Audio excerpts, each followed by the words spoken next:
가뭄이 아주 심하게 들었습니다. 가뭄이 들었을 때 하나님께서 엘리야에게 이스라엘 백성에게 가뭄이 있을 것을 예고하셨습니다. 가뭄은 자연 현상을 어쩔 수 없이 받아들인 게 아니라 하나님이 내리신 가뭄이었습니다. 그렇죠? 그러니까 하나님께서 가뭄을 허락하셨어요. 그것은 이스라엘 백성들에게 어떤 깨우침을 주기 위함이었습니다. 비는 생명이죠. 그래서 물을 통해서 생명을 얻는데 물 없음이죠. 가뭄은 물이 없는 것이죠. 물이 없는 것이므로 가뭄은 죽음의 냄새가 나는 것입니다. 생명을 주는 물이 더 이상 쏟아지지 않으므로 죽음의 냄새가 나는 시간, 이게 가뭄의 시간이죠. 그래서 가뭄에는 식물이 타들어가죠. 죽어가는 거죠. 식물이 타들어가면 그 식물을 취하는 동물들이 타들어가고 이어서 연쇄적으로 온 세상이 타들어가는 거죠. 그래서 가뭄은 죽음의 사건이고 죽음의 이야기이죠. 그것을 엘리야를 통해서 선포하게 하셨어요. 그래서 엘리야를 통해서 가뭄이 올 거다. 이 땅에 죽음의 그림자가 가득할 거다. 생명을 버린 너희들이 생명이 어디서부터 오는지를 알아야 되는 시간이 올 거다. 이런 말씀을 전한 거죠.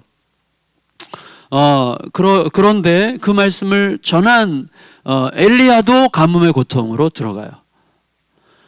저는 이 부분이 참 의미심장하다고 생각이 됐습니다. 우리가 흔히 다 그런 건 아니지만 가끔씩 그럴 때가 있어요. 우리 형제 자매들에게 전도하기가 어려워요. 우리가 뭐 하나 내세울 게 있어야죠. 뭐 더 배웠나, 더 가졌나, 또 무슨 그 집보다 더 잘 되나. 늘 우리 집에는 어려움과 고통과 아픔밖에 없고 이렇게 힘들게 사는데 어떻게 형제들에게 전도가 되겠냐고 그런 얘기 할 때가 있어요. 그렇죠. 그거는 사실은 성경적 관점은 정확하게 성경적 관점은 아닌 것 같아요. 왜냐하면 십자가의 복음은 환난 중에 전해지는 거잖아요. 그런데 우리는 뭔가 내가 그래도 내가 전도하는 그 사람보다는 좀 더 잘 돼야, 좀 더 잘 살아야, 좀 더 내세울 게 있어야만 전도가 될 거라고 생각하는데 그것은 세상의 논리죠. 그건 자본주의 세상이 가르쳐주는 거지 성경이 가르쳐주는 게 아니죠. 성경은 우리가 약할 때 강하다고 얘기하지 않습니까? 우리 연약함 중에, 고통 중에 전해지는 게 진리예요. 이게 참 놀라운 건데, 그래서 그런지 하나님께서는 엘리야가 가뭄을 올 거다, 이 땅이, 그래서 너희가 뭐가 진실인지를 깨닫는 시간이 와야 된다라고 선언하는 엘리야는 적어도 가뭄으로부터 벗어나서 남모르는 샘물을 마시고 있어야, 와, 하나님을 따르는 저 사람은 샘물을 마시는데 우리는 뭐지? 가야 되겠다 이렇게 생각할 거 아니에요. 근데 하나님은 엘리야도 가뭄 속에서 고통을 겪으면서 말씀을 전하게 하시는 거예요. 그래서 그게 좀 의미 있게 느껴졌어요. 그게 저는 그릿 시냇가라는 생각을 하게 됐습니다. 엘리야가 그릿 시냇가에 하나님께서 가게 하시잖아요. 그릿 시냇가에서 시냇물을 마십니다. 그리고 뭘 먹죠? 까마귀가 가져다 주는 떡과 고기를 먹는 거예요. 여기 뉴욕에 까마귀 별로 없죠? 많군요. 죄송해요. 저희 동네에는 까마귀가 진짜 봄, 가을로 까마귀가 수천 마리씩, 저희 그 교회 근처에 전깃줄에 까마귀가 막 수천 마리씩 앉아있고, 제 그 목양실 창문 옆으로 막 까마귀 떼들이 막 수천 마리씩 날려다녀, 항상 봄, 가을로. 그래서 제가 까마귀랑 친해졌어요. 그래서 까마귀를 즐기기로 결정했는데, 근데 까마귀들이 노는 걸 가만히 본 다음에 걔네들이 물어다 주는 떡과 고기 저는 못 먹을 것 같습니다.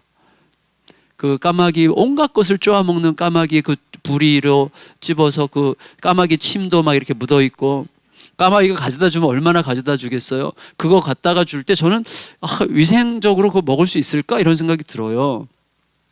우리가 보통 까마귀가 떡과 고기를 물어줘 줬다 그럴 때 약간 낭만적으로 생각하는 경향이 있을 것 같아요. 까마귀가 물어다 주는 떡과 고기를 먹었다. 이건 낭만적인 이야기가 아니거든요. 사실은 그런데 제가 까마귀가 물어다 주는 것을 어떻게 먹어? 라고 생각할 때 사실은 제가 전제가 있어요. 어떤 전제죠? 배고파 보지 않았기 때문이죠. 배고프면, 진짜로 배고프면 까마귀가 물어다 주든 쥐가 물어다 주든 쥐가 씹다가 뱉은 것이든 진짜로 죽을 것 같으면 먹게 되어 있습니다. 아프리카 아이들이 흙을 먹잖아요. 흙탕물, 여러분 아프리카 아이들이 마시는 흙탕물 그거 마시겠어요? 흙탕물? 못 마시죠. 여기도 보니까 진짜 제가 황송해요. 뭐 강사님은 애비양이고 성도님은 너비양이고 그런 것 같은데 제가 황송합니다. 이렇게 좋은 물 마시는데 아프리카 아이들 흙탕물 마시잖아요. 우리 못 마십니다. 근데 진짜로 목이 마르면 마시죠. 진짜로 배가 고프면 까마귀가 물어다 주건 쥐가 물어다 주건 먹어요. 다시 말하면 엘리야 진짜 배고팠던 거예요. 엘리야는 진짜로 배가 고팠어요. 그리고 배고픔 속에 함께 있었어요. 목마름 속에 함께 있었어요. 그러는데 그 그리시네가도 말라버리잖아요. 하나님은 까마귀가 더 이상 올 수 없게 까마귀가 계속해서 먹을 것을 물어다 주는 일을 계속해서 하게 하실 수 있는 하나님이잖아요. 근데 까마귀가 어느 날부터 오지 않아요. 그리시네가의 물이 마르지 않게 하실 수 있는 하나님이시잖아요. 근데 그리시네가의 물이 어느 날 말라요. 다시 말하면 하나님께서 엘리야를 더 깊은 가뭄의 고통과 죽음의 고통 안으로 엘리야도 함께 들어가게 하세요. 그래서 더 이상 까마귀가 오지 않고 더 이상 시냇물이 흐르지 않으니까 엘리야가 그곳에 머물러 있을 수 없죠. 떠납니다. 그래서 하나님께서 또 가라고 하세요. 어디로 가요? 더 깊은 죽음의 자리. 가뭄 자체가 죽음의 냄새가 가득 나는 가뭄 자체가 죽음의 이야기인데 그 가뭄의 죽음의 이야기 속에서 더 깊은 죽음의 자리인 과부의 집으로 가게 하세요. 고대 사회에서 과부는 일단 죽음의 냄새가 나는 거죠. 약간 지금은 일할 게 많잖아요. 지금은 혼자 얼마든지 살 수 있는 시대지만 고대 사회에서는 과부가 된다는 것은 죽음의 냄새가 난다는 거죠. 생활할 게 없어요. 일할 게 없어요. 그냥 남의 집 빌어먹는 것뿐이고 남의 거 조금씩 얻어서 안 주면 굶어 죽는 거죠. 그게 과부예요. 근데 그 과부에게는 또 부양할 아들이 하나가 있어요. 과부와 그의 아들. 그런데 가뭄이야. 그리고 그 집에 가보니까 마지막 이제 음식이 다 떨어져서 마지막 만들어 먹고 이제 죽으려고 하는, 다시 말하면 이 음식은 생명이잖아요. 음식을 먹음으로 생명을 얻죠. 그렇죠? 근데 이 음식은 생명의 음식이기도 하지만 죽음의 음식이죠. 왜냐하면 이거 먹고 이제 음식이 더 이상 없기 때문에 죽어야 되는 거예요. 그래서 이제 우리가 이것 먹고 죽으려 하노라 이렇게 얘기했어요. 이제 죽음을 앞두고 있는 마지막 이 꺼져가는 등불 같은 마지막 음식이 있는데 하나님은 인간적으로 말한다면 잔인하게도 그 음식을 달라 그래서 먹으라고 하시는 거예요. 그 음식을 내주는 게 힘들겠습니까? 그 음식을 달라 그러는 게 힘들겠습니까? 우리 권사님은 어제부터 진짜 어떻게 정답을 그렇게 따박따박 정답을 얘기하세요? 네. 감사합니다. 둘 다 힘들죠. 근데 저는 생각해보면 엘리야가 더 힘들지 않았을까 생각해요. 왜냐하면 이 여인은 어차피 죽을 각오를 하고 있어요. 이 음식을 먹어도 죽고 안 먹어도 죽어요. 먹어도 죽고 안 먹어도 죽죠. 그래서 이거 먹고 죽으려고 그런다. 근데 먹고 죽으려고 그러는 그 음식 나부터 먹게 해라. 그럴 때 여자가 무슨 생각했을까요? 이 여인이 신실한 크리스찬이 아니잖아요. 하나님의 백성이. 사르밧은 어느 지역에 있는 곳이에요? 두로 지역에 있는 곳이에요. 두로. 이방 여인이에요. 예수님이 이방인의 구원을 설명하실 때 등장시킨 두 사람이 사르밧 과부와 나아만 장군이었잖아요. 그러니까 이방 여인이에요. 두로예요. 두로는 뭐예요? 바알 종교가 가득한 곳이에요. 이 여인은 바알을 섬겼던 사람일 거예요, 아마도.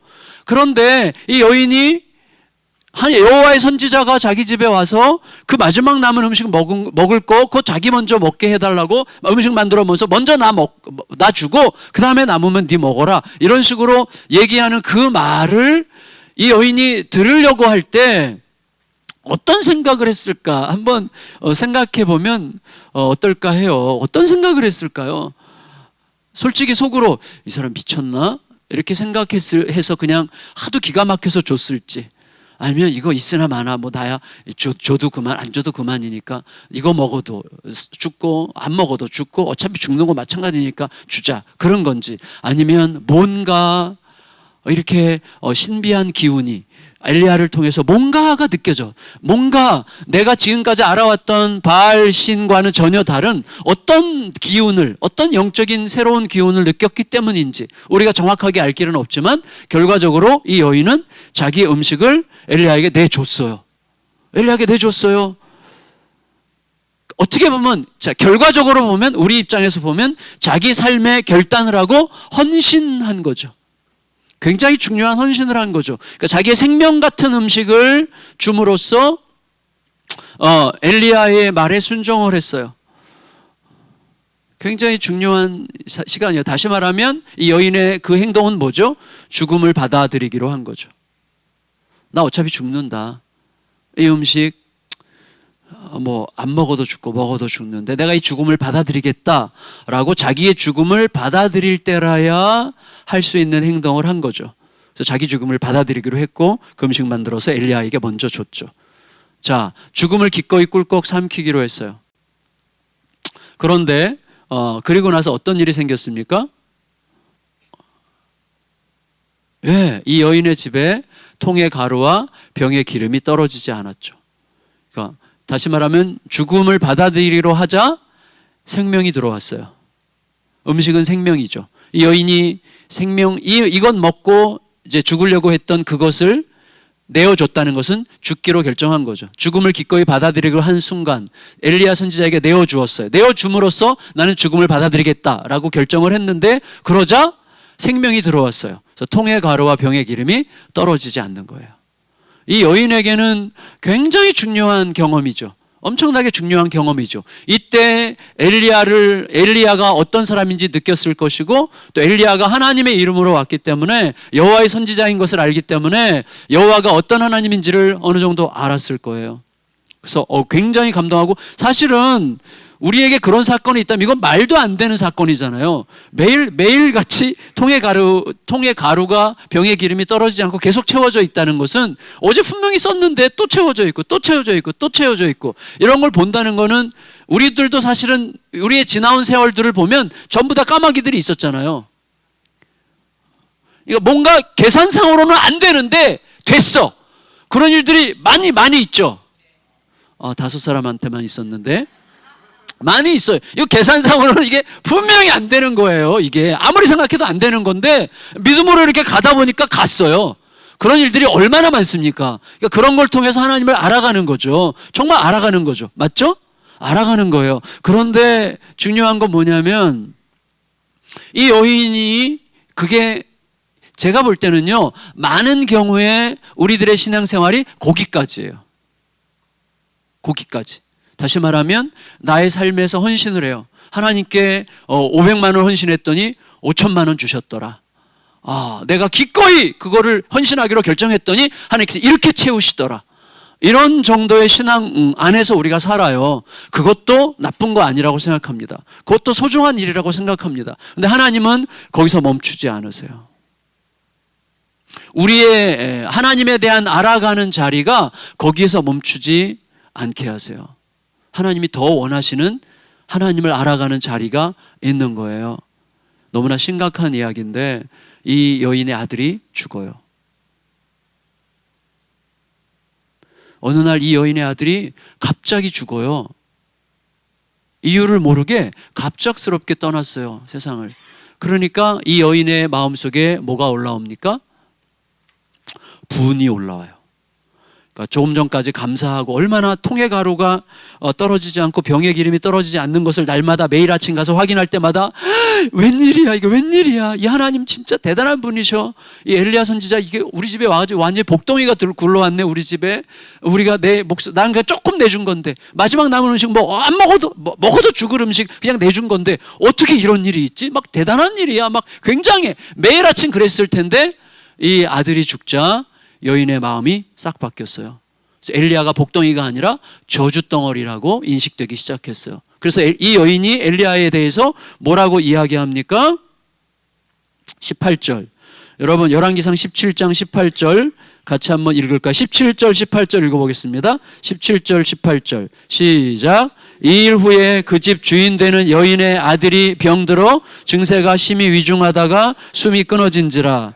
여인이 엘리야에게 이르되 하나님의 사람이여 당신이 나와 더불어 무슨 상관이 있기로 내 죄를 생각나게 하고 또 내 아들을 죽게 하려고 내게 오셨나이까. 이 여인이 엘리야에게 지금 막 원망을 쏟아붓는데 두 가지예요. 왜 내 아들을 죽게 하려고 왔습니까? 당신이 왔기 때문에 죽었다는 거예요, 우리 아들이.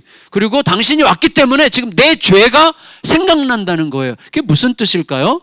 우리가 정확히 알기는 어렵지만 이렇게 예측할 수 있어요. 이 여인이 사는 지역은 바알 신이 지배한 지역이에요. 바알 종교로 가득한 지역이에요. 이 여인도 지금까지 바알을 섬겨왔을 거예요. 근데 여호와의 선지자가 자기 집에 왔어요. 자기 집에 왔는데 기뻤어요. 좋은 일이 생겼어요. 너무나 좋았는데 알고 봤더니 이게 좋은 게 아니라 좋은 것처럼 보이는 나쁜 일이었다는 것을 깨달은 거예요. 성도들 중에 그런 분들이 많잖아요. 뭐 불교 믿다가 기독교로 들어왔다든지 안 믿다가 들어왔는데 예수님을 믿기 시작하고 막 너무 초기에 행복했는데 어려운 일이 딱 닥치는 거죠. 그런 일이 많잖아요. 어려운 일이 딱 닥치면 괜히 내가 종교를 바꿔가지고 괜히 신앙을 바꿔가지고 이런 재앙이 나에게 오는구나 라고 생각하게 마련이에요. 그건 누구를 탓하고 원망할 수 없어요. 우리는 전부 다 그런 생각을 자동적으로 할 수밖에 없는 연약한 자들이거든요. 연약한 자들이에요, 우리들은. 그런 생각이 막 들어오는 거예요. 이 여인이 딱 그런 케이스란 말이죠. 지금 바알을 평생 지금 바알이 화났다 이렇게 느끼는 거죠. 바알이 화가 났다. 바알이 진노했다. 우리 집에 여호와의 선지자를 드렸더니 여호와의 선지자랑 이렇게 짝짝꿍이 돼가지고 이렇게 막 기뻐하는 걸 보고 바알이 화가 나가지고 내가 얼마나 잘못했는지를 깨닫게 하고 그 다음에 내 아들을 죽여버렸구나 이렇게 생각했다고 생각할 수 있는 거죠. 그러니까 이 여인이 진짜 제대로 뭔가에 직면한 거예요. 제대로 어떤 문제 앞에 선 거예요. 그때 어떻게 하죠? 엘리야 선지자가 이 아이에게로 들어가죠. 그리고 기도하는데 이 아이의 몸에 그냥 손 얹어 기도하는 게 아니라 엎드려서 기도하죠. 그 행동이 어떤 행동을 말하는지 우리가 이거다라고 말하기는 어렵겠지만 저는 마치 엘리야의 그 행동, 나중에 엘리사도 그렇게 하죠. 그 행동이 내 생명과 그 아이의 죽음이 맞교환되더라도 이 아이를 살려주십시오. 마치 이 여인이 자기의 마지막 남은 음식을 내어줌으로써 죽음을 기꺼이 받아들인 것처럼 엘리야는 이 아이를 위하여 자기의 죽음을 기꺼이 받아들여 내 생명이 이 아이에게로 들어감으로 내게 죽음이 온다고 할지라도 이 아이를 살려주십시오 라고 하는 간절한 기도였다는 생각을 하게 돼요. 정말 간절한 기도. 내가 죽더라도 이 아이를 살려주십시오. 하나님이 이 가정에 생명을 주시지 않았습니까? 그런데 이 가정에 또다시 죽음이 들어왔는데 하나님 내 생명을 내어주소라도 이 아이를 살려주어 이 가정에 다시 한번 생명을 불어넣어 하나님이 어떤 분이신지를 이 가정으로 하여금 알게 하여 주시옵소서. 이렇게 아마 기도했을 거라고 생각이 돼요. 그런데 이 아이가 살아나죠. 이 아이가 살아나요. 생명이 돌아와요. 그때 이 여인이 깜짝 놀라서 하는 말이 내가 이제야 알겠나이다 이렇게 얘기하는 거예요. 내가 이제야 알겠나이다. 24절을 다시 한번 우리 다 같이 읽겠습니다. 시작. 여인이 엘리야에게 이르되 내가 이제야 당신은 하나님의 사람이시요 당신의 입에 있는 여호와의 말씀이 진실한 줄 아노라 하니라. 성도, 이러면 어떻게 되는 거죠? 이러면 사는 거예요. 자, 무슨 말인가 하면 자, 이 여인이 당신의 입에 있는 여호와의 말씀이 사실인 줄 내가 이제 압니다. 하나님이 진짜고 당신을 나에게 보내신 하나님이 진짜고 그 하나님은 내 아들의 죽음 너머에 계신 죽은 아들도 살리시는 그런 하나님이신 줄을 내가 이제 알았습니다 라는 말은 무슨 말이죠? 우리 인생의 가장 큰 고통이 뭐예요? 아들의 죽음이죠. 우리 인생의 가장 큰 고통이 아들의 죽음이에요. 그런데 아들의 죽음이라고 하는 고통이 올지라도 믿을 수 있는 하나님이신 것을 내가 이제 알겠나이다 라고 고백한 거예요. 그러니까 이 여인은 이제 끝난 거예요. 완전한 승리로 들어간 거죠. 우리가 살아가는 삶의 최대의 고통의 시간이 온다고 할지라도 나는 여전히 당신이 그 죽음보다 그 고통보다 크신 분이신 것을 내가 이제 알고 당신을 따르겠습니다.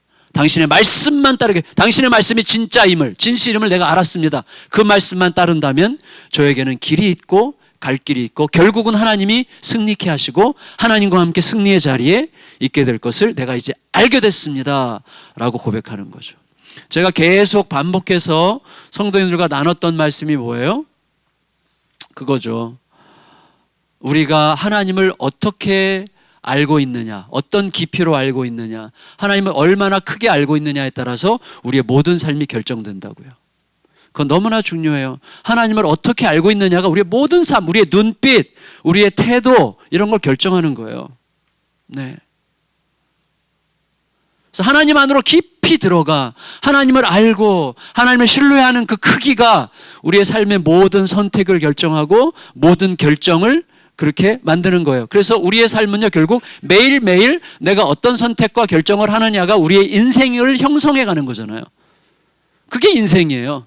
인생은 하루하루의 선택과 결정에 의해서 빚어지는 거죠.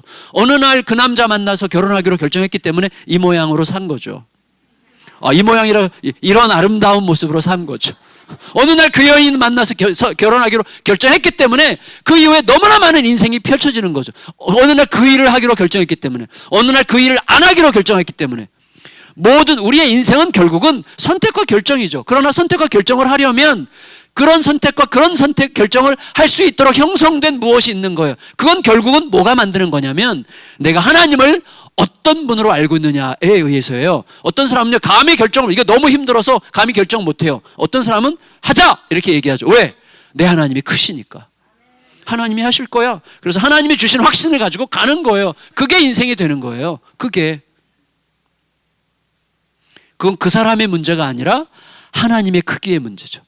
그 사람의 결단력의 문제가 아니라 그 사람 안으로 들어오신 하나님이 어떤 하나님이시냐의 문제예요. 따라서 우리의 과제는 항상 하나예요. 하나님을 알아가고 하나님을 더 알아가고 하나님을 더 알아가고 하나님을 더 깊이 사랑하는 거예요. 그게 우리 인생을 결국은 만들어 가는 것입니다. 그런데 내가 이제야 알겠나이다 라고 하는 이 고백이 사실은 이 이전에 있었던 어떤 고백의 메아리예요. 내가 이제야 알겠다라는 고백을 어디서 들을 수 있어요? 창세기 22장에서 들을 수 있어요.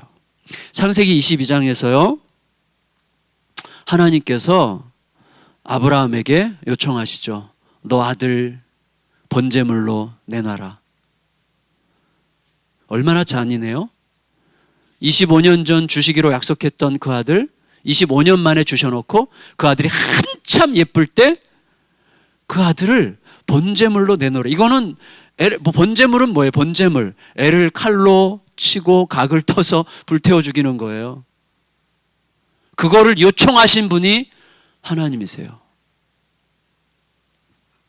하나님은 인간적으로 말하면 너무 잔혹하시죠. 어떻게 그럴 수 있어요? 어떤 분이 그런 표현을 썼더라고요. 하나님의 잔혹한 자비를 배울 때 하나님을 알게 된다고 이야기했어요. 당신의 아들을 십자가에 죽이는 잔혹함, 그러나 그 잔혹함이 얼마나 우리를 향한 위대한 자비입니까? 하나님의 잔혹한 자비를 알 때 하나님을 알게 되는 거죠. 근데 어쨌거나 아브라함이 그 하나님의 명령을 들었을 때 이건 감당할 수 없는 거죠. 차라리 나를 죽이라 그러시. 나를 번제물로 바치라고 하면 내가 기꺼이 바치겠지만 내 죽음보다 이 아까운 이 존귀한 이 아이를 죽여서 번제물로 바치라는 이 명령은 진짜 완전히 순종할 수 없는 거죠. 이거는 하나님 앞에 막 따지고 길길이 날뛰고 죄송해요. 하나님 당신 미쳤어요? 이렇게 말할 만한 이야기 아닙니까? 도대체 뭡니까 도대체 이게 말이 됩니까? 말이 안 돼요. 비합리적이에요. 이건 도대체 논리적으로 성립이 안 돼요. 도대체 있을 수 없는 일. 어떻게 이런 일이 있을 수 있습니까? 근데 하나님은 그 일을 하라고 하시는 거예요. 근데 더 기가 막힌 건 뭐죠? 아브라함이 해요. 아브라함이 하는 이유가 뭐죠? 판단하지 않기로 결정한 거예요. 이게 무슨 뜻인지 판단하지 않기로 결정한 거예요. 이게 무슨 의미인지 판단하지 않기로. 이게 합리적인지 현실적인지 논리적인지 이게 말이 되는 건지 말이 안 되는 건지를 더 이상 판단하지 않기로 결정했어요. 모든 판단은 하나님 거라고 믿기로 결정했어요. 하나님께는 뭐가 있을 거야? 내가 정말 분노할 만한, 말이 안 되는, 이해가 안 되는, 너무나 비현실적인 이런 일이라고 할지라도 하나님께는 뭐가 있을 거야? 뭐가 있을 거야? 지금까지 나를 인도해 오신 하나님이라면 뭐가 있을 거야? 나는 이해할 수 없어. 나는 도대체 받아들일 수 없어. 그러나 그 하나님이라면 뭐가 있을 거야? 나는 그냥 순종만 하면 돼. 그래서 어떻게 해요? 판단하지 않기로 결정하고 오직 하나님께 순종하기로만 결정한 거예요. 오직 믿기로만. 그리고 어떻게 이 아들을 데리고 모리안 산을 향해서 가는 동안에 이미 아브라함은 죽은 거예요. 죽었죠. 죽음을 받아들인 거예요. 내가 죽지 않고 어떻게 아들에게 칼을 듭니까? 아브라함은 이미 죽은 거죠. 자기의 죽음을 받아들였어요. 그 아들, 사랑하는 아들, 계속 하나님이 강조하시잖아요. 너의 사랑하는 아들, 너의 독자. 이걸 강조하세요, 하나님이. 너의 사랑하는 아들, 너의 독자. 그를 내게 바쳐라. 하나님은요, 그 독자가, 아브라함의 그 독자가 하나님보다 더 커질 것을 걱정하셨어요. 그러면 그 독자를 얻고 망하는 거예요. 근데 아브라함이 순종하여 모리아산까지 데리고 가서 아들을 묻고 그 다음에 아들이 향해서 칼을 들었을 때 하나님께서 어떻게 하시냐? 아브라함아, 아브라함아, 그만둬. 그리고 그때 하나님께서 고백하신 게 뭐예요? 내가 이제야 너가 나를 경외하는 줄 알겠노라 그러셨어요. 그 하나님의 고백의 메아리예요, 오늘 이 본문은. 내가 이제야 알겠노라 그러셨어요, 하나님께서. 그러면 생각해 보세요. 하나님께서 몰랐다는 말입니까? 아브라함이 하나님을 경외하고 하나님을 신뢰하는 걸 몰랐다는 말입니까? 아브라함이 이 아들을 여기까지 끌고 오는 그 고통스러운 죽음의 시간들을 올 때 아브라함이 하나님을 얼마나 경외하는 줄 몰랐다는 말입니까? 일생 살아오면서 아브라함이 하나님을 믿으니 창세기 15장 6절에 아브라함이 하나님을 믿으니 이를 그의 의로 여기시고라고 이미 오래전에 아브라함의 믿음을 그의 의로 여기신다고 말씀하셔놓고 이제 와서 내가 이제야 알겠노라는 말씀을 도대체 왜 하시는 겁니까? 저는 이렇게 생각이 되는 거예요. 이거는 하나님의 고백이지만 사실은 아브라함의 고백을 대신해 주시는 고백이라고 저는 생각이 됐어요. 무슨 말인가 하면 아브라함아, 너는 너의 목숨보다 더 중요한 너의 사랑하는 아들 독자 이삭을 나에게 기꺼이 내놓기로 결정했구나. 너가 그렇게 행동할 수 있었던 것은 만일에 너가 섬기는 너의 하나님에게 그에게 독자가 있고 그에게 너만큼 사랑하는 하나님의 아들이 있다고 할지라도 하나님은 나를 위해서라면 그 독자 아들까지도 기꺼이 내어주실 수 있는 그런 하나님이실 거야 라고 생각하고 믿을 때만 할 수 있는 행동을 했던 거구나 라고 하나님께서 아브라함을 대신하여 고백해 주신 거라고 생각합니다. 아브라함이요, 하나님이 나라면 어떻게 하셨을까? 하나님이 나를 살리기 위해서 자기 아들을 내어주시는 길 외에는 전혀 길이 안 보인다면 하나님 어떻게 하셨을까? 지금까지 나를 인도해 오신 하나님이라면 기꺼이 당신의 아들이라도 내어주실 하나님일 거야 라고 생각했을 때만 할 수 있는 행동을 했다는 거죠. 내가 하나님을 어떤 분으로 알고 있느냐가 감히 내 사랑하는 독자 아들까지도 내어줄 수 있게 하는 믿음이 되는 거예요. 그렇다고 하나님께서 그 아들의 번제물을 받으시겠습니까? 천만에요. 하나님은 우리를 그 길, 하나님만이 가장 중요한 분, 동시에 하나님은 나를 위해서 내가 하는 헌신보다 내가 겪는 어떤 일보다 더 심한 일을 겪어서라도 나를 사랑하실 수 있는 분이라는 사실을 믿을 때만 오늘을 이기며 살아갈 수가 있는 거죠. 그래서 우리의 관심이 항상 어디 있는가 하면 하나님의 아들 내어주심, 하나님의 독자 예수 그리스도를 내어주실 때 우리 하나님이 어떤 마음이었을지, 어떠한 절절함이었을지, 그 아들이 기꺼이 자기를 우리에게 내어주기로 결정하셨을 때 어떤 마음이었을지를 헤아리는 만큼만 오늘을 살아갈 수가 있는 것입니다. 그걸 헤아리는 게, 아들의 죽음을 헤아리는 게, 아들을 죽음에 내어주시는 그 아버지의 마음을 헤아리는 게 우리가 이 땅을 살아가는 힘이에요. 그 힘으로 우리는 살아가는 거예요. 그 힘으로. 아들을 죽게 하실 만큼 우리가 어떤 존재인지를 알게 하시고, 어제 말씀하신 아들을 죽게 하실 만큼 우리가 얼마나 비천한 존재인지를 알게 하시고, 아들을 죽게 하실 만큼 우리가 얼마나 존귀한 존재인지를 알게 하심으로 그 아들의 죽음, 예수 그리스도의 죽음을 이 헤아리는 만큼 우리의 삶이 펼쳐지게 되는 거예요. 하나님이 이미 다 보여주셨어요. 하나님을 알아간다는 게 얼마나 중요한 일인지 몰라요. 진짜로. 결론은 하나님을 아는 만큼이에요. 그 사랑을 아는 만큼, 그 예수 그리스도의 죽음을 아는 만큼이에요. 우리는 아는 것 같지만 사실 몰라요. 그러잖아요. 아는 것 같지만 몰라요. 어제 누가복음 8장에서 제자들이 우리가 이제 이분이 이런 분인지 우리가 이제 알았다 이렇게 얘기하잖아요. 알았지만 몰랐던 거예요. 예수님 우리가 알지만 더 알아야 돼요. 더 많이 알아가야 되고 더 깊이 알아가야 되는 거예요. 날이 갈수록 더 알아가야 되는 거예요. 더 알아갈수록 더 깊이 사랑하고 흠모하게 되는 예수님이에요. 진짜로 예수 이름만 불러도 가슴이 저리는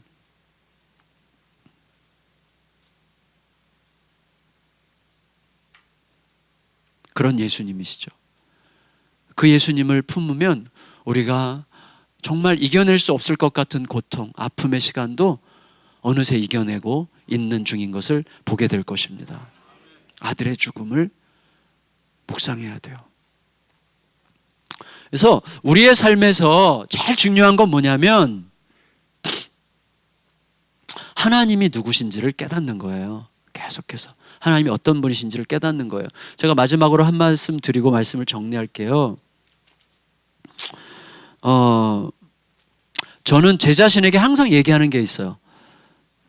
야, 정갑신, 너 지금까지 하나님께서 어쩌면 그렇게 정확하게 인도하셨지? 라고 하는 관증 있지? 그럼 있지. 그 하나님이 인도하실 하나님이야. 이렇게 제 자신에게 계속 얘기해요. 우리의 과거를 돌아보면 정말 어떻게 그렇게 정확하게 인도하셨지? 진짜 하나님은 너무너무 정밀하게 인도하셔. 진짜 정확하신 분이야. 너무나 신실하신 분이야 라고 고백할 수 있는 과거의 간증들이 다 있어요. 인도하신 하나님이 다 있어요. 맞죠? 근데 인도하신 하나님이 인도하실 거라는 생각을 안 해요, 우리가. 그 하나님이 그 하나님이에요. 근데 우리는 앞으로 있는 일에 대해서는 또다시 두려워해. 인도하신 하나님이 인도하실 하나님입니다. 그걸 제 자신에게 늘 얘기해요. 인도하신 하나님이 인도하실 하나님이다. 흔들리지 말아야 된다. 근데 이게요, 우리도 늘 흔들려요. 제가 굉장히 고마워하는 성경 말씀이 여호수아인데, 여호수아 1장을 보면 기분이 굉장히 좋아져요. 왜냐하면 여호수아 1장을 딱 열면 여호수아가 발발 떨고 있어요. 그 믿음의 사람 여호수아가 발발 떠는 게 그렇게 고소하고 그렇게 고맙고 그래요. 저는 진짜 김성국 목사님께서 막 근심하고 막 걱정하면 정말 위로가 될 것 같아요. 이분은 근데 근심 걱정이 없어 보여요. 다 하나님 앞에 가서 쏟아내고 그렇게 하시니까 근심 걱정이 없어 보여. 근데 어느 날 막 사모님한테 화를 좀 내고 사모님이랑 막 부부싸움 대판하는 모습을 옆에서라도 이렇게 볼 수 있다면 정말 위로를 많이 받을 것 같아요. 저를 한 번쯤 위로해 주시기를 축원하옵나이다. 그런데 여호수아서 1장을 딱 열자마자 여호수아가 고통 속에 있어요. 두려워 떨고 있어요. 그래서 하나님께서 이렇게 말씀하셔야만 했어요. 여호수아야, 두려워 말라, 놀라지 말라. 계속 말씀하셔야만 됐어요. 왜요? 너무나 두려웠기 때문이죠. 여호수아서 1장 1절이 어떻게 시작되죠? 모세가 죽은 후에 이렇게 시작돼요. 여호수아의 두려움은 모세의 죽음과 연관되어 있어요. 모세의 죽음과. 모세는 여호수아에게 등불이었죠. 빛이었죠. 스승이고 아버지였죠. 지난 40년 동안 여호수아에게는 모세밖에 없었어요. 모세를 통하여 하나님을 알았고, 모세를 통하여 모든 길을 안내받았고, 모세의 비서였어요. 모세의 시종으로서 40년을 살아왔어요. 그런데 그런 모세가 떠났어요. 그러니 막막한 거예요. 근데 그보다 더 큰 어려움이 있어요. 뭐죠? 모세의 후계자가 됐다는 거. 이거는 진짜 말할 수 없는 고통이에요. 모세는요, 세계 최고의 지도자예요. 하나님이 말씀하셨잖아요. 모세 같은 자가 없었다. 하나님이 말씀하셨어요. 하나님이 인정하시는 리더였어요, 모세는. 그런데 그런 대단한 리더 뒤에 후계자가 된다는 것은요, 이거는 완전한 고문입니다. 그래서 여호수아가 자기를 볼 때 자기는 모세가 아니거든요. 그런데 이 여호수아가 모세가 떠난 자리에 모세를 계승하여 모세의 뒤를 이어가는데 내 옆에 있는 이 백성들은 이 200만 가까이 되는 백성들은 누구예요? 지난 40년 동안 모세에게 길들여진 백성들이에요. 지난 40년 동안 모세의 리더십에 길들여져 있었어요. 그럼 이 백성들이 내 말을 들을까? 이 백성들이 과연 나를 따를까? 이런 두려움. 나는 모세가 아닌데, 나는 모세 같은 리더가 아닌데, 이런 생각 때문에. 그런데다가 그 여호수아가 하나님으로부터 어떤 지시를 받아서, 어떤 지시죠? 이 백성을 데리고 이 요단강을 건너라 그러셨어요. 요단강 건너는 그 당시에 1년 중에 제일 물이 넘친 때라고 그랬잖아요. 1년 중에 제일 물이 넘쳐서 못 건너가다가 휩쓸려 죽을 수 있는 그 요단강을, 이 많은 백성들, 말 안 들을 수 있는 많은 백성들을 데리고 건너라는 거예요. 건너면 전쟁이에요. 건너다가 죽을지 몰라요. 뒤 돌아보면 뒤에는 광야야. 어디도 갈 데가 없어요. 그러니까 지금 답이 안 보여요. 답이. 건너도 전쟁, 건너다 죽을 수 있고, 뒤로 돌아와도 광야고, 내 주변에 있는 백성들은 내 말을 들을 가능성이 별로 안 보이는 백성들이고, 내가 지금 어디를 가야 되는 거야? 막 사면초가예요. 그때 어떻게 해야 됩니까? 만일에 성도님께서 정말 사면초가의 고통과 아픔이 있을 때 우리 김성국 목사님 방에 찾아가서 목사님께 상담을 했어요. 1시간 동안 목사님 얘기를 다 늘어놨어요. 내 삶의 고통과 아픔을 다 늘어놓고 어떻게 하면 좋아요 목사님. 그래서 목사님이 말씀을 좀 더 읽으세요. 그러면 그거 정답이잖아요. 물론 굉장히 갑갑한 정답이지만 그래서 거기서 무슨 말을 하겠어요? 말씀을 좀 더 읽으세요. 그런데 무슨 말을 하겠어요? 아무 말 없이 네. 그러고 나오는데 사실 나올 때 문을 닫을 때 딴 때보다 좀 더 세게 닫겠죠. 에이 뭐야 씨. 나도 알아 말씀 읽으라는 거. 근데 지금 내가 구체적인 대답이 필요한데 말씀 읽으라니 이게 뭐야 도대체. 이렇게 생각할 수도 있겠지만 놀랍게도 그 대답을 주신 분은 하나님이세요. 그 고통과 사면초가의 혼란 속에 있는 여호수아에게 하나님이 주신 답이 뭐예요? 여호수아 1장 8절 이 율법책을 내 입에서 떠나지 말게 하고 주야로 묵상하고 그 가운데 기록된 대로 다 지켜 행하라 이거였어요. 그게 하나님의 해법이에요. 그러면 하나님께서 여호수아에게 이 말씀을 읽고 주야로 묵상하라고 그 말씀을 하실 때 하나님께서 여호수아에게 기대하셨음직한 하나님의 마음은 뭘까요? 하나님 뭘 기도하셨을까요? 기대하셨을까요? 제가 생각해 보니까 저의 입장에서 생각한 거예요. 저의 입장에서 저는요 우울증 걸렸을 때 아무리 말씀을 읽으려고 해도 말씀이 안 읽혔어요. 확실해요. 말씀이 그냥 도망 다니더라고요. 이렇게 아무리 읽으려고 해도 말씀이 날아가 막 피해 다녀요.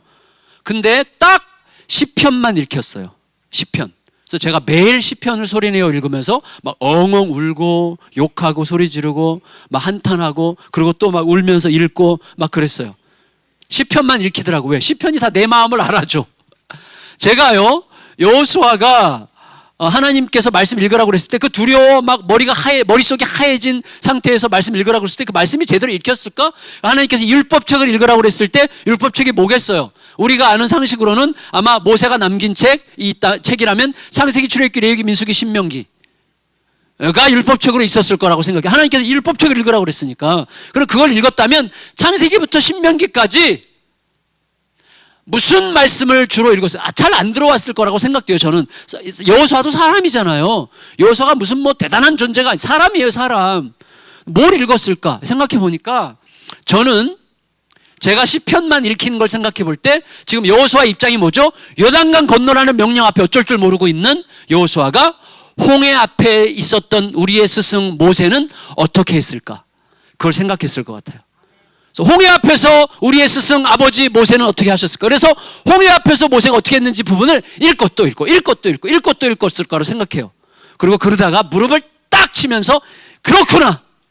그걸 벌떡 일어났을 거예요. 어떻게 할 수 있는가 하면 바로 그 다음 절에 여호수아가 벌떡 일어나서 백성들의 두령들, 백성들의 리더십을 전부 다 모아가지고 얘들아 준비해. 우리가 사흘 안에 건널 거야. 이렇게 얘기합니다. 확신이 왔어요. 완전히 확신. 그러니까 그 말씀을 묵상하는 중에 확 변한 거예요. 뭐가 그를 변화시켰을까요? 말씀이죠. 근데 말씀의 어떤 부분? 자, 모세가 홍해 앞에 서서 어떻게 했을까? 모세가 홍해 앞에 서서 어떻게 했을까 하다가 무릎을 딱 치면서 이거구나 라고 생각했을 것 같아요. 그게 뭐냐면 결론을 말씀드리면 모세가 한 게 아무것도 없다는 사실. 이거는 위대한 발견이에요, 여러분. 진짜로 여러분, 성경에서 모세나 다윗이나 솔로몬이나 별 볼 일 없는 거라는 사실을 깨닫는 게 굉장히 중요합니다. 이 사람들은 주인공이 아니에요. 주인공은 오직 처음부터 끝까지 하나님이셨어요. 모세가 하나님이 하라는 대로만 했어요. 하나님이 하라는 대로. 모세가 뭐 대단한 존재가 아니라 하나님이 시키시는 것만 한 존재예요. 그걸 깨달으니 그건 나도 할 수 있는 거예요. 맞죠? 근데 우리는 못해. 왜 못하죠? 내 생각이 하나님의 생각보다 크기 때문에. 내 생각을 내려놓고 하나님 앞에 엎드리면 되는 거구나 라는 걸 깨닫는 게 정말 대단한 일이에요. 모세가 무슨 대단한 일 했겠습니까? 모세 해봤자 뭐 지팡이 들고 홍해가 갈라져라 이렇게 했겠죠. 여러분 아시듯이 유대인들의 전설에 따르면 모세는 혀가 짧았어요. 홍해야 갈라졌다. 홍해야 갈라져마. 여러분 모세는 제가 일부러 지금 모세를 깎아내리는 거예요. 제가 이따가 폐회예배 때도 히스기야를 좀 깎아내리려고 그러는데, 여러분 성경에 이런 인물들은 우리들의 주인공이 아닙니다. 하나님의 아름다운 도구일 뿐이에요. 여호수아가 그걸 깨닫는 순간 속에서부터 확 일어나는 거예요. 제가 말씀드렸잖아요. 제가 금요일마다 모이는 큰 숲이라는 모임, 거기 날고 기는 목사님들이 몇 명이 있는데, 제가 그 모임을 좋아하는 이유, 그 모임에 가면 항상 이분들이 얼마나 별 볼 일 없는지를 깨닫는 거예요. 굉장한 용기가 생기는 거예요. 그분들도 고백해요. 우리가 정말 죄인의 얼마나 초라한 죄인인데 하나님의 은혜 때문에 사는 거죠. 우리가 우리의 무슨 대단한 카리스마로 사는 게 아닙니다. 오직 하나님의 은혜 아니면 우리 못 살아요. 그걸 깨닫는 거예요, 여호수아가. 그래서 그 순간 깨달으면서 벌떡 일어나서 야, 할 수 있다. 하나님께 오직 순종하면 돼. 벌떡 일어나는 거야. 하나님이 누구신지 알았어요. 처음부터 하나님께서 이 율법책을 읽으라, 하나님께서 말씀을 읽으라고 하신 이유는 승리하는 비법을 배우라고 읽으라고 하시는 게 아니에요. 우리가 하나님의 말씀을 읽을 때 우리의 최초의 가장 중요한 목적이 뭡니까? 하나님이 어떤 분이신지를 발견하기 위하여 말씀을 읽는 거예요. 우리 예수님이 어떤 분이신지를 알아가기 위하여 말씀을 읽는 거예요. 그때 우리의 모든 게 살아납니다. 모든 게 새롭게 시작됩니다. 그게 너무나 중요한 거예요. 그때 우리가 고백하게 돼요. 내가 이제야 알겠나이다. 우리 아이의 죽음을 뛰어넘는 하나님을 내가 이제야 알겠나이다. 그 하나님과 함께 내가 헤아려지지 않는 삶이지만, 이해할 수 없는 삶이지만 그 하나님과 함께 우리는 이길 수 있습니다 라고 기도하게 되는 것이죠. 그 은혜가 우리 퀸즈 장로교회 사랑하는 모든 성도님들에게 임하시기를 예수님의 이름으로 축원합니다. 존귀하신 주님,